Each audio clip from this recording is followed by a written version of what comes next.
Nataraj master గారి గురించి మాట్లాడితే షో అంటే రెస్పెక్ట్ లేదు, హోస్ట్ అంటే రెస్పెక్ట్ లేదు, మేకర్స్ అంటే రెస్పెక్ట్ లేదు. ఎందుకున్నారు మాస్టర్? హాయిగా బయటకు వెళ్ళిపోవచ్చు కదా. వెళ్ళిపోతానంటారు, ఉంటారు, మళ్ళీ వెళ్ళిపోతా అంటారు, ఉంటారు. ఓడిపోతే ఒకలా ఉంటారు, గెలిస్తే ఒకలా ఉంటారు. ఎందుకున్నట్టు? మీరు ఒక షోకి వచ్చినప్పుడు రెస్పెక్ట్ చేయనప్పుడు ఆ షోకి మీరు అనర్హులు.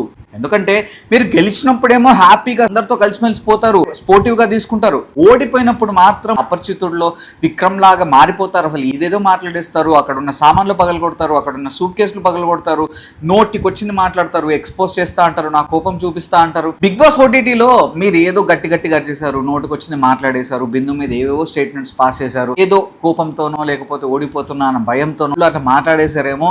సర్లే పోన్లే అనుకుంటే ఇన్ని ఇయర్స్ తర్వాత అయినా ఇక్కడికి వచ్చి కూడా మళ్ళీ అదే అదే అదే అదే రిపీట్ చేస్తే ఇంకా కష్టం మాస్టర్. మాత్రం ఒప్పుకుంటా, మాస్టర్ లానే ఉన్నారు, మిగతా వాళ్ళు అక్కడ నటిస్తున్నారు, అదైతే క్రిస్టల్ క్లియర్గా తెలుస్తుంది. కానీ మాస్టర్ మీరు ఏం చేస్తున్నారంటే మంచిగా ఆడుతున్నారు. సీజన్స్ చూసినప్పటి నుంచి స్టార్టింగ్లోనే మాస్టర్ మారిపోయాడు, కొద్దిగా బాగా బిహేవ్ చేస్తున్నాడు, టాస్కులు కూడా చాలా పర్ఫామ్ చేస్తున్నాడు. ఓకేలే, అప్పుడు ఏదో తప్పుగా అర్థం చేసుకున్న వాళ్ళందరూ ఇప్పుడు మళ్ళీ అరే ఏం మాస్టర్ మారలేదురా, అలానే ఉన్నాడు, ఇంకెప్పటికీ మారడు అన్న స్టేట్ ఆఫ్ మైండ్కి మీరు తీసుకొస్తున్నారు మాస్టర్.